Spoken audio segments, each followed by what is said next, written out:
And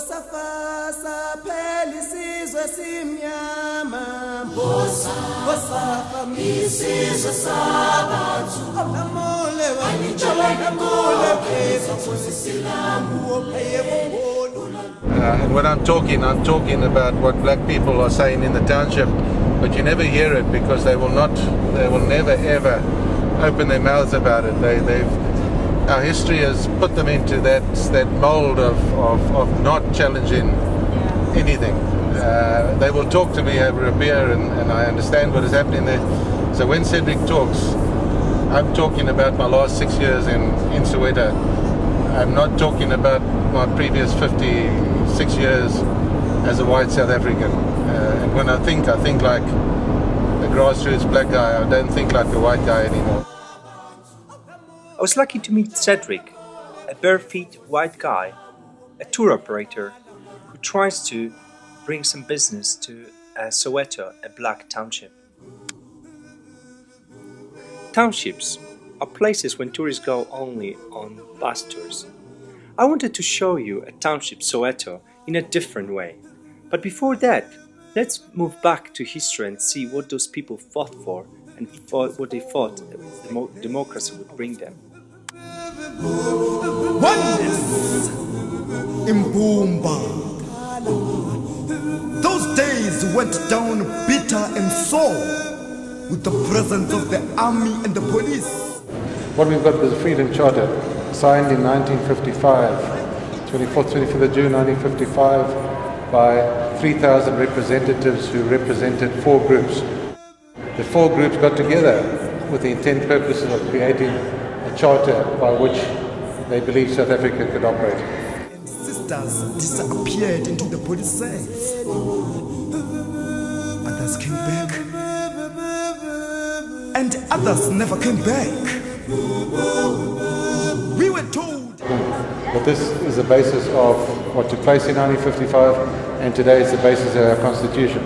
And if only we as a country had been able to take note of what was taking place at that stage, we could have had a better start to where we are today. Room at John Foster Square. Their bones were found. I want you to meet one Australian family. It's Heike. My name's Kai. My name's Sebastian. Lisa. Joshka. Cedric organized a homestay for this family. This means they will stay one night and one day with a Sowetan family.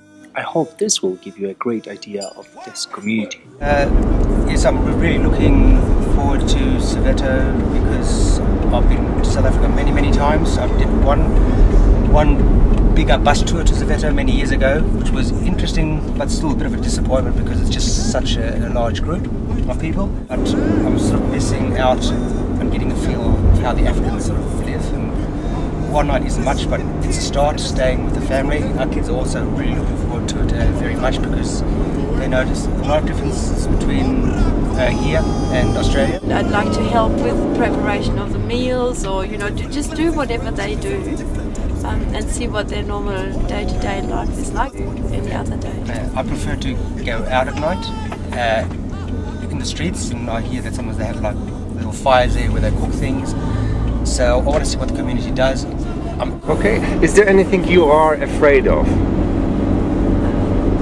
I'd really have to say, well, you hear lots about the violence, but I suppose if it was a big issue, I wouldn't be doing the tour. I do think there are large issues of violence in South Africa because I mean I have so many family members here that have been attacked, carjacked, attacked at the post office, taken away, attacked in a house and so on. So South Africa is on one hand quite a violent place, but I think Soweto is also a normal suburb at the same time, and I think where we will be going will be quite safe. Okay, let's meet the new Sowetan tour guide, Simbongile. You're welcome to my sixth room. A shack it's one room where you'll have everything you need inside. So you have your kitchen, you have your bedroom at the same time. Then also if you want to take a bath, you also take a bath inside your house. Is it cold though?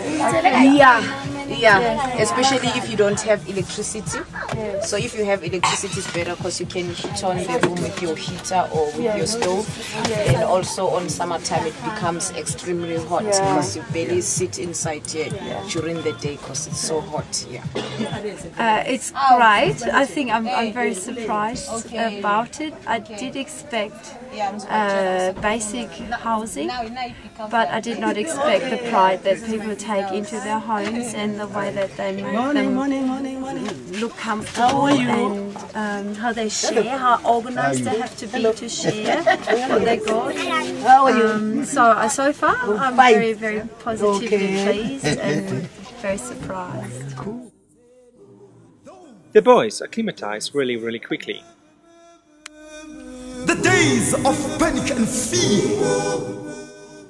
Okay, let's check out the new home for Australians. On and off, there is about 15 people living in two-bedroom apartment. This is huge. The other house was a bit too small. The first thing they had to do was to meet the oldest member of the family, the grandma. This is my mother-in-law, this is my husband, this is my mother. Hello, nice to meet you. Good morning. Okay, I think it's the right time to leave Australians to get accustomed to the new home. Before we leave, let's hear about How do you like the place you're going to stay at? Oh, it's great. I'm really looking forward to it. It's so nice to see so many people around here. You know, which I sometimes found in the western suburbs it's a bit dead. You just got one family here. People are coming and going the whole time. You know, it's still like the old days. You've got the grandmother, the brothers and sisters around there, and the friends there. You've got this little sheep and this little bar there. You can buy beer for 10 rand. People are sitting there and having a chat, and I find it, you know, really relaxing. Just walking it down the streets. It's, you know, it feels safer than the northern suburbs because you just walk here and everyone's so friendly. In Johannesburg, I mean, you've got such high walls and gates and you can't really go walking. It's just relaxed. You meet people everywhere. We'll pick our Australians tomorrow and we'll talk more to them about their experience. This is the only place in the country where white children will be allowed to walk the streets.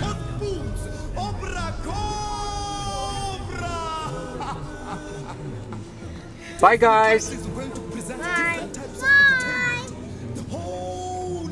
Enjoy. It was exciting.